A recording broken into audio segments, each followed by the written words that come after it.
एक डायनासोर ने उसे देख लिया जो धीरे धीरे करके कुआ के पास आने लगता है उसे खाने के लिए। जितना आसान ये रास्ता लग रहा था उसे कई गुना मुश्किल था। इससे अब डायनासोर को काफी गुस्सा आ गया, काफी करीब आ जाता है।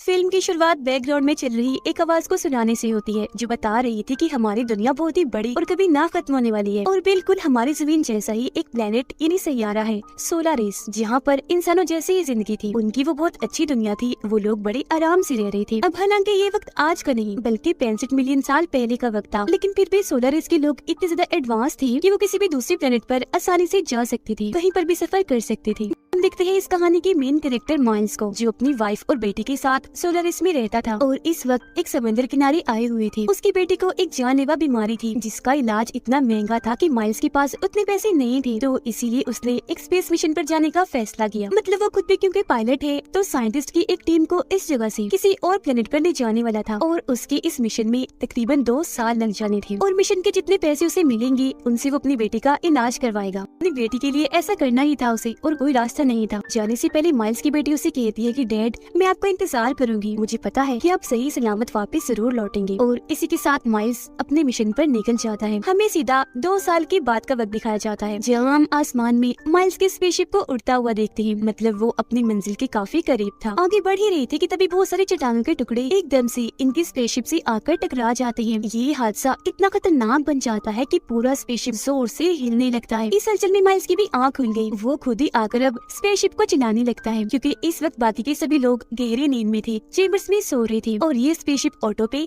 खुद ब खुद चल रहा था। जिस नींद में वो सारे लोग सो रहे थे वो एक ऐसी नींद होती है कि जब किसी इंसान ने अपनी उम्र ना बढ़ानी हो, बस उतनी ही रखनी हो, यानी जिस उम्र में वो अपने प्लेनेट से निकले दूसरी प्लेनेट पर उसी उम्र में पहुंचे, तो इस मकसद के लिए चेम्बर्स का इस्तेमाल किया जाता है। ऐसी उनकी उम्र बच जाती है। चट्टानों के टुकड़ों का हमला बहुत ही ज्यादा था जिस वजह से स्पेसशिप के बहुत सारे हिस्से खराब हो गए थे। अब इन हालात को देखते हुए वो फैसला करता है कि मैं इस स्पेसशिप को पास के किसी प्लेनेट पर उतार लेता हूँ क्योंकि शिप और दूर जाने वाला नहीं था। लेकिन जैसे ही वो उस प्लेनेट के पास पहुँचता है तो तेज हवा की वजह से उसे ठीक से कुछ दिखाई नहीं देता। स्पेसशिप एक काफी बड़ी चट्टान से आकर टकरा जाता है जिससे अब की बार स्पेसशिप इतना ज्यादा खराब हुआ कि सारे के सारे चेम्बर्स भी तबाह बर्बाद हो जाते हैं। सब कुछ तहस नहस हो गया था, यहाँ तक कि माइल्स की हालत भी काफी खराब हो गई थी। वो बाहर आकर देखता है कि क्या कोई जिंदा बचा है, मगर वो सारे चेम्बर्स को जब तबाह पाता है तो समझ जाता है कि मेरे अलावा सारे ही साइंटिस्ट मारे गए हैं। उसे ये सोचकर तसल्ली होती है कि ये प्लेनेट कम से कम इंसानों के रहने के लायक बिल्कुल ठीक है, गुजारा हो जाएगा। पीने के लिए पानी है, खाने के लिए फूल पत्ते और रहने सांस लेने के लिए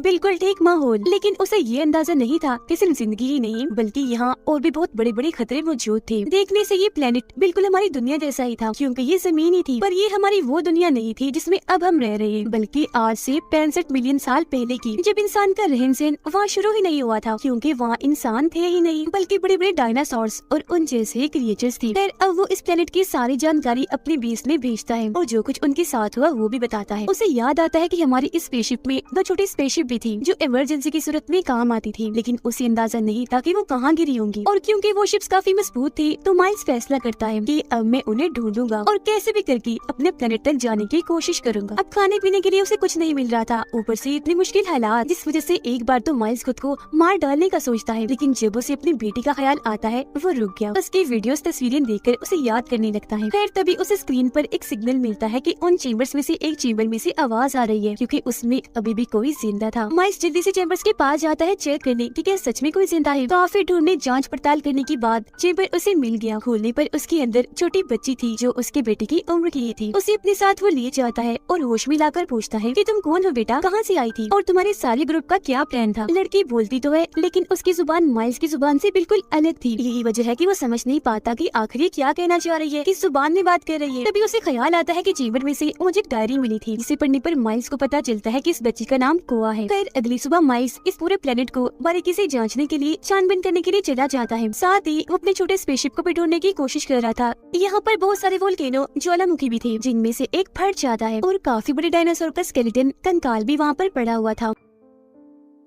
माइल्स अब यहाँ अपनी हाई टेक्नोलॉजी वाली एक डिवाइस निकालता है जो एक जीपीएस था, मतलब किसी भी चीज को ढूंढने का काम करता था। उसके जरिए माइल्स को पता चलता है कि उसका छोटा स्पेसशिप यहाँ से तकरीबन 15 किलोमीटर की दूरी पर एक पहाड़ पर गिरा है। आगे का रास्ता देखने के लिए वो जैसे ही झांकता है, डायनासोर का छोटा सा बच्चा उस पर हमला कर देता है। उसकी गर्दन से चिपक गया था, लेकिन माइल्स की किस्मत अच्छी थी, उसके पास इलेक्ट्रिक गन थी जो काफी एडवांस थी। डायनासोर के बच्चे को खुद से अलग करके पहले वो गन से मारता है, फिर एक ही बार के शॉट से जान से मार डालता है और अपनी जान बचाकर वापस बच्चे के पास आ गया। उसे इस सब के बारे में बताता है कि हमें जल्द से जल्द बीच का रास्ता पार करके वहाँ पहुँचना होगा ताकि यहाँ से निकल सके। लेकिन उसकी बात सुनकर कुआ समझाने की कोशिश करती है कि हम जिन चेम्बर्स में आए थे उनमें मेरे माँ बाप भी थे और उनको लिए बगैर मैं कहीं नहीं जाऊंगी। पर माइल्स को ये बात पता थी कि वो सारे चेम्बर्स क्योंकि तबाह हो गई है तो अब कोई भी नहीं बचा। बच्चे से ये बात वो छुपाकर वैसे उसे समझाता है, पर कुआ कुछ सुनने को तैयार ही नहीं थी। तो माइल्स उसे झूठ बोल देता है कि तुम्हारे मॉम डैड भी उस पहाड़ पर ही है, तो अब चलो मेरे साथ, जल्द से जल्द उस पहाड़ी पर हमें पहुँचना है। जिसके लिए वो मान गई और अभी लोग अपनी पूरी तैयारी करके निकल जाते हैं, अपनी मंजिल तक पहुँचने की कोशिश करती है। लेकिन जितना आसान ये रास्ता लग रहा था उसे कई गुना मुश्किल था,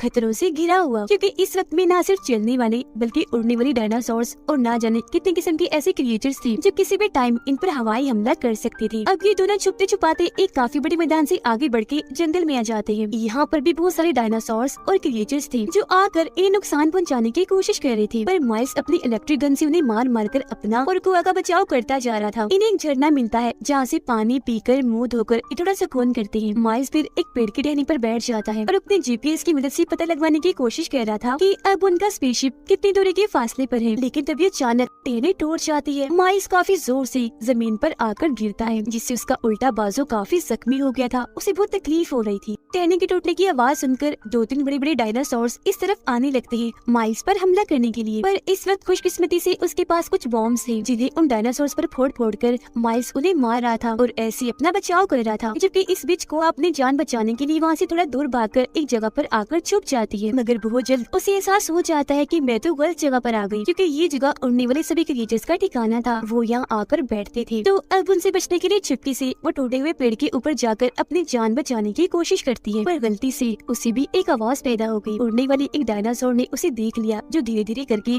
कुआ के पास आने लगता है उसे खाने के लिए। वो काफी डरी हुई थी क्योंकि बच निकलने का कोई रास्ता नहीं था। डायनासोर काफी करीब आ गया था और फिर एकदम से हमला करके उसके कपड़े पकड़ लेता है और खींचकर कुआ को अपने साथ ले जाने लगा। ये चीज माइल्स ने देख ली। वो डायनासोर का पीछे करता है और आखिरकार अपनी गन से शूट करके कुआ की जान बचा ही लेता है। वो काफी डरी सहमी थी, हालत भी उसकी ठीक नहीं थी, इसलिए माइल्स उसे अपनी पीठ पर उठाकर पहाड़ की तरफ जाने लगता है, क्योंकि उसे कुआ में कहीं न कहीं अपनी बेटी नजर आ रही थी जिसे 2 साल पहले वो अपने प्लेनेट पर छोड़ आया था। सफर करते करते उन्हें शाम हो गई। ऐसे मैदानों में घूमने से खतरा था, तो ये लोग अभी केव गार में जाकर रात वहीं गुजारने का फैसला करते हैं। यहाँ पर माइल्स दोबारा से अपना जीपीएस चेक करता है कि अब शिप से उनकी दूरी कितनी है, पर जो चीज माइल्स को पता चली वो जानकर तो उसकी होश ही उड़ जाती है। दरअसल जो चट्टानों के टुकड़े माइल्स के स्पेसशिप से आकर टकराए थे वो अब यहाँ जमीन पर भी आकर गिरने वाले थे, जिससे होगा ये कि सारे डायनासोर्स का खात्मा हो जाएगा, वो राख बन जाएंगे। वो सारी बात समझ गया और इस बारे में कुआ को भी बताता है। पर अगली सुबह जब ये वहाँ से निकलने ही लगी थी कि एक बड़ा सा डायनासोर आकर इन पर हमला कर देता है। उससे बचने के लिए ये केव के और अंदर आ जाते हैं। इन्हें वहाँ छोटी सी सुरंग मिलती है जिसका साइज काफी छोटा सा था। माइल्स वहाँ बॉम्ब से धमाका करता है जिससे सुरंग का साइज थोड़ा सा बड़ा हुआ, बस इतना ही कि उसमें से कुआ तो गुजर सकती थी पर माइल्स नहीं। और वो तो गुजर जाती है लेकिन माइल्स पीछे ही रह जाता है, जिस पर एकदम वो डायनासोर हमला कर देता है। पर माइल्स की इलेक्ट्रिक गन जो लोड थी उससे कई बार डायनासोर को शूट करके वो अपनी जान बचा लेता है और जैसी तैसी सुरंग से बाहर आ गया था। लेकिन बाहर आकर उसे कुआ कहीं भी दिखाई नहीं देती।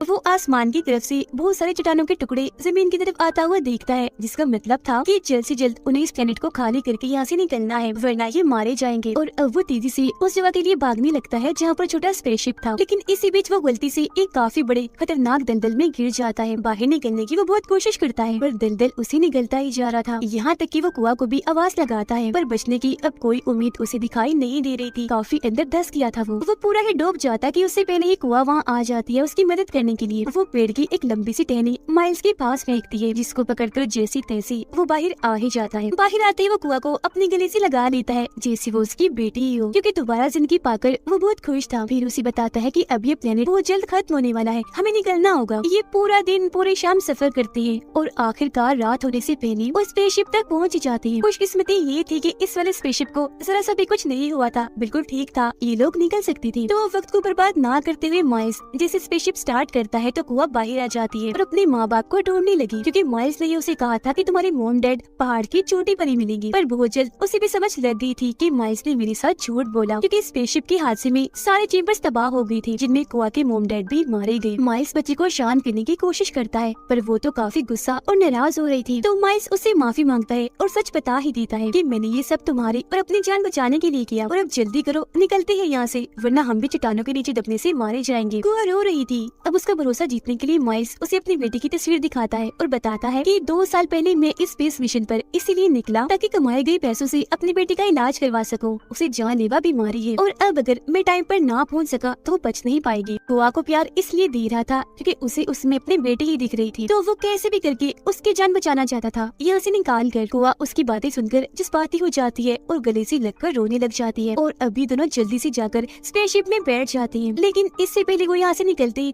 चट्टानों के टुकड़ों का हमला हो गया, और ये हमला ही काफी नहीं था क्योंकि 2 और बड़े-बड़े डायनासोर्स ने इन्हें देख लिया था, जो भी आकर इनके स्पेसशिप पर हमला करके रोकने की कोशिश करते हैं। अब माइल्स जानता था कि अगर हम यही रुके रहे तो ये डायनासोर हम पर हमला करके दोनों को ही खा जाएंगे, इसीलिए वो साइड पर भागकर डायनासोर का ध्यान अपनी तरफ करता है ताकि कुआ की जान बच सके। एक डायनासोर जैसे उसकी तरफ आता है, माइल्स अपनी इलेक्ट्रिक गन से शूट करके उसे मार गिराता है, पर वो जानता था कि एक और डायनासोर अभी जिंदा है। वो तेजी से उसकी तरफ बढ़ता है। माइल्स को भी लगता है कि अब ये मुझे मार ही देगा, क्योंकि उसकी गन दोबारा से लोड नहीं हो रही थी, बैटरी लो थी। डायनासोर भी उसके काफी करीब आ गया था, पर इसी बीच स्पेसशिप में बैठी कुआ अपना दिमाग चलाती है। डायनासोर का ध्यान भटकाने के लिए एक वीडियो चला देती है। वो जैसे वहाँ से जाता है, माइल्स को मौका मिल गया था वहाँ से भागने का, लेकिन जब डायनासोर को कुछ नहीं मिला खाने को, वो दोबारा से माइल्स के पीछे पड़ जाता है, और इसी के साथ इस प्लेनेट की तबाही भी आ चुकी थी, क्योंकि यहाँ के सारे वोल्केनो फट रहे थे, ऊपर से चट्टानों के टुकड़े भी गिर रहे थे। डायनासोर लगातार उसका पीछा ही किए जा रहा था। माइल्स को कुछ समझ नहीं आती कि आखिर इसे छुटकारा कैसे हासिल किया जाए। तभी उसे एक आइडिया आता है। जमीन से फटने वाले वोल्केनोस के पास वो भागना शुरू कर देता है, और अब एक वोल्केनो जैसे फटता है, डायनासोर उसकी लपेट में आ जाता है, पर उसकी जिल्द इतनी मोटी थी कि ज्यादा फर्क नहीं पड़ता। लेकिन इससे अब डायनासोर को काफी गुस्सा आ गया। माइल्स का खात्मा करने के लिए वो उसके काफी करीब आ जाता है। माइल्स ने भी हार मानकर अपनी मौत को कबूल कर लिया था, क्योंकि पीछे हटने के लिए उसके पास अब कोई जगह भी नहीं थी। बहुत मुश्किल घड़ी थी कि तभी यहाँ एक और बार कुआ आ जाती है। माइल्स को बचाने के लिए उछल कूद कर वो डायनासोर के मुंह के पास आकर उसकी आंखें फोड़ देती है, और अब क्योंकि उसे कुछ दिखाई भी नहीं दे रहा था, तो अब की बार वो एक काफी बड़े वोल्केनो के ऊपर आ जाता है, जो जैसे ही फटता है उसके अंदर से बहुत सारा तेजाब और लावा डायनासोर को अपनी लपेट में ले लेता है, और अब आखिरकार उसका खात्मा हो पाता है। मरते ही डायनासोर की जिल्द तेजाब की वजह से पिघलने लगती है। इनकी जान बच गई थी, तो ये जल्दी से स्पेसशिप में जाकर बैठ जाते हैं। माइल्स अपने प्लेनेट की लोकेशन डालकर जल्द से जल्द यहाँ से निकलने की कोशिश करता है। इस बीच बहुत सारे चट्टान के टुकड़े इनके स्पेसशिप से आकर टकराते भी हैं, पर आखिरकार सही सलामत वो यहाँ से बच ही निकले थे। नई जिंदगी पाकर उन्हें यकीन नहीं आ रहा था। बहुत खुश थे वो लोग। उनकी खुशी के साथ ही